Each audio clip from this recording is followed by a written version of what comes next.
Absolutely mind blowing, beautifully exponential तरीके से लिखी हुई कहानी, fantastic emotion, ground breaking action use हुआ है ना, 2000 करोड़ लोडिंग। हेटर्स की जली ना इमोजी बर्नॉल ले लो। You can ignore Bollywood but you can not ignore Sunny paaji. कौन कौन अपने माँ बाप से प्यार करता है, लाइक करो। Gadar is not a name, it is an emotion of the emotion in the universe of emotion. Only 90s kids and 2000 kid understand power of Sunny पाजी। हाय गाइस, मैं हूं शांतनु। ओए ओए ओए ओए मार दूंगा अगर किसी ने सच बोल दिया पिक्चर के बारे में तो हेटर्स। तो दोस्तों, आज मैं रिव्यू नहीं करूंगा एक फिल्म को, आज मैं रिव्यू करूंगा एक इमोशन को।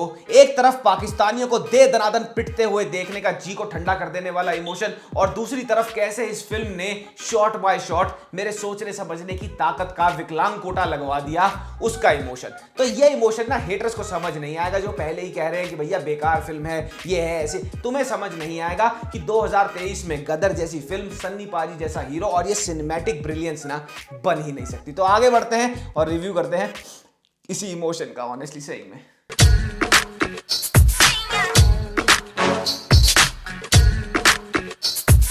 तो भैया दिल को गुदगुदा देने वाली, आंखों को नम कर देने वाली और सोल को ना डीप लेवल पे टच कर देने वाले इस इमोशन की कहानी ना आपको पहले रिकैप से शुरू होती है। यानी कि गदर 1 पे ले जाएगी 1947 में, उसके बाद स्विच हो जाता है, बीच में कुछ इवेंट्स बताए जाते हैं 1954 के, फिर पता लगता है कि पिक्चर शुरू होती है 1971 से, यानी 17 साल आगे। इस पूरे के पूरे टाइम लैप्स की, यानी 17 से 24 साल के गैप की जो सबसे बड़ी ब्यूटी दिखाई गई है पिक्चर में, वो स्पेसिफिकली हेटर्स को बता दूं ये बात, वो ये है कि गदर 1 में 1947 में तारा सिंह था अल्हड़ जवान, 25 से 30 साल का, फुल ऑफ टेस्टोस्टेरोन। और अब भी, आज भी, मतलब कि 17-24 साल के बाद भी वो तारा सिंह बिल्कुल फुल ऑफ टेस्टोस्टेरोन है, क्योंकि जिस हिसाब से 1500 से 3500 पाकिस्तानियों को नंगा करके छेता है तारा सिंह ने, मजा आ जाता है वो देख के।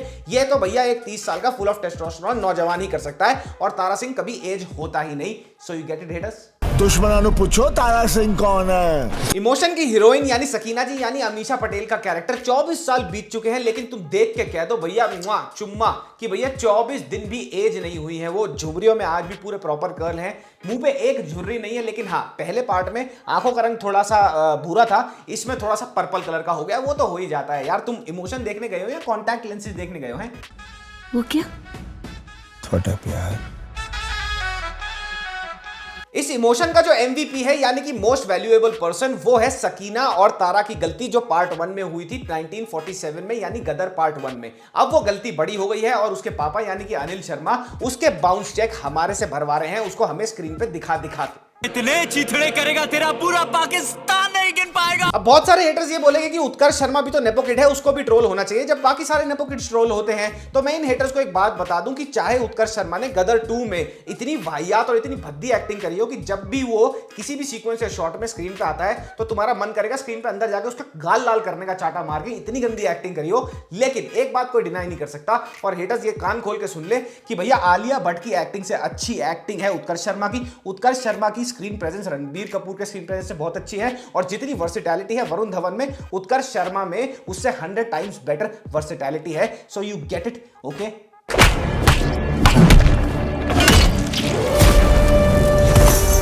अब आगे बढ़ते हैं इस पिक्चर की absolutely fantastic, outstanding and fantabulous story line पे एंड स्टोरी टेलिंग पे, जिसको देख के ये पता चल जाता है कि अनिल शर्मा पिछले 20 साल से काम करके राजी नहीं था कोई ढंग का, और अब भी वो कोई भी ढंग का काम करके राजी नहीं। कहानी लिखते वक्त अनिल शर्मा को जहां पे भी थोड़ी मेहनत करने को लगा कि हाँ यार यहाँ पे मुझे थोड़ा सोचना पड़ेगा, थोड़ा लॉजिक बनाना पड़ेगा चीज के अंदर, वहां पे उन्होंने क्या किया, बिल्कुल भी लॉजिक नहीं बनाया, क्योंकि कहानी रैंडमली और वेरी कन्वीनियंटली कोई भी टर्न ले लेती है। उत्कर्ष शर्मा पीक वॉर टेंशन के बीच में पाकिस्तान का वीजा ऐसे ले लेता है जैसे भैया केक खरीद के ला रहा हो एगलेस।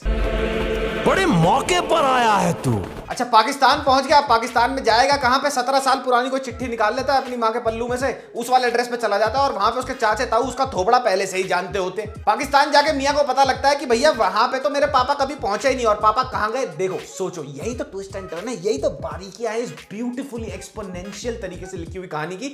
हुआ क्या कि बम फटता है और सनी पाजी एकदम सदमे में चले जाते हैं और नदी में गिर जाते हैं। नदी में गिरने के बाद क्या होगा? वो बह जाएंगे, बहने के बाद क्या होगा? कोमा में चले जाएंगे। तुम और हम क्या है? चूतिए। और ये पिक्चर क्या है? Fantastic emotion. हमें हमारा जीते चाहिए तारा जी। तू फिक्र ना कर, मैं अब जीते को वापस लेके आऊंगा। पाकिस्तान में अपने बाप को ढूंढने के लिए वो एक स्पाई की तरह एक्ट करता है उत्कर्ष शर्मा कैरेक्टर, और स्पाई की तरह एक्ट करने के लिए क्या करता है? वो बन जाता है किसी रैंडम से घर के अंदर एक खानसामा। अब वो खानसामा वहां से वो इंफॉर्मेशन निकालता है, सब कुछ निकाल लेता है कि उसको लगता है कि मेरा बाप इस वाली जेल में बंद होगा। तो होता क्या है भाई साहब, एक बार वो खड़े होकर, मतलब इतनी सेंसिटिव इंफॉर्मेशन को वो खड़े होकर ना छज्जे पे डिस्कस कर रहा है पता नहीं किसी से, और वो बातें चोद रहा होता है, और पीछे से भाई इतना मुंह फाड़ फाड़ के बोलेगा, पीछे से सुन लेती है वो लड़की जो उससे प्यार में वो पड़ जाती है। फिर वो क्या करती है कि भैया, वो कहती है कि चलो ठीक है मैं तुम्हारे से प्यार करती हूँ, वो कहता है मैं भी तुम्हारे से प्यार करता हूँ, तो मैं तुम्हारे साथ हो जाती हूँ, जो हमने गदर में भी देखा था और exactly the same thing.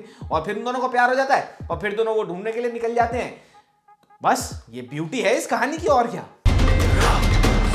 War चल रहा है फुल ब्लोन, इंडियन आर्मी के सोल्जर्स मिसिंग है बैटलफील्ड से, लेकिन रक्षा मंत्री किसकी ग्रीवियंस को एड्रेस कर रहा है?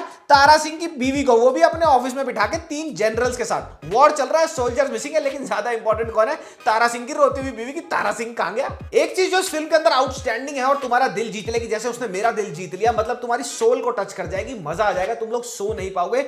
इतने लेवल की क्रिएटिविटी भी हो सकती है किसी पिक्चर के अंदर, इतनी मेहनत भी करी जा सकती है किसी प्रोजेक्ट के ऊपर, उसके बारे में मैं तुम्हारे को बताऊंगा। लेकिन उससे पहले मैं तुम्हें बताना चाहता हूं एक ऐप के बारे में जिसका नाम है बिनोमो। बिनोमो एक रिलायबल प्लेटफॉर्म है जो ऑफर करता है fast and profitable earnings with up to 90% profits per transaction. Binomo पर आप 15 सेकंड में डेमो अकाउंट ओपन करके 3 से 5 मिनट में रियल ट्रेड्स ओपन कर सकते हैं, और बिनोमो की 5 सेकंड ट्रेडिंग ऑप्शन यूज करके आप क्विकली अर्न भी कर सकते हैं। अब मैं आपको ट्रेड्स लगातार करके दिखाता हूं। ये देखो, yes yes yes, it's a success. एक बार और करते हैं, ये देखो, and one more time, it is a success. Multiple demo accounts बना सकते हो for easy training, 24/7 withdrawal availability भी है, और साथ ही साथ साल भर मल्टीपल टूर्नामेंट्स में कंपीट करके रीच कर सकते हो एडवांस यूजर का स्टेटस। तो देर किस बात की है, अपना बिनोमो ट्रेडिंग एडवेंचर शुरू करो। डिस्क्रिप्शन में लिंक है, जाके ऐप को चेकआउट करो।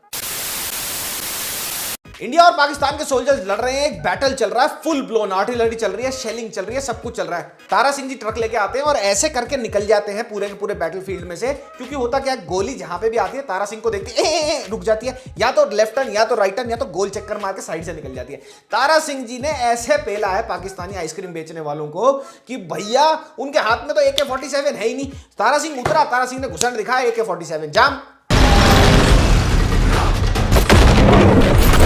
देखो यार, ये कोई हेट करने वाली और दिमाग लड़ाने वाली, लॉजिक लड़ाने वाली बात तो है नहीं, और बात ये है बड़ी सिंपल सी कि अगर पाकिस्तानी आर्मी के पास वेपन्स हैं, आर्टिलरी है, शेलिंग है, सब कुछ है, AK-47 है, तो तारा सिंह के पास भी तो क्या है, ट्रक है और दहाड़ है अपनी। तारा सिंह जहां दहाड़ दे वो आइसक्रीम बेचने वाले वैसी साले पेंट गीली कर जाए। तो भैया हम तो देखने ही वही जा रहे थे, मेरे को तो मजा ही वही देख के आया।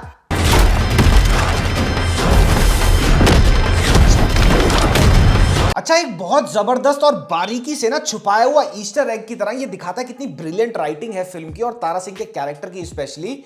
ये साइफाई एंगल है जो काफी लोगों ने नहीं देखा होगा, ध्यान से सुनना।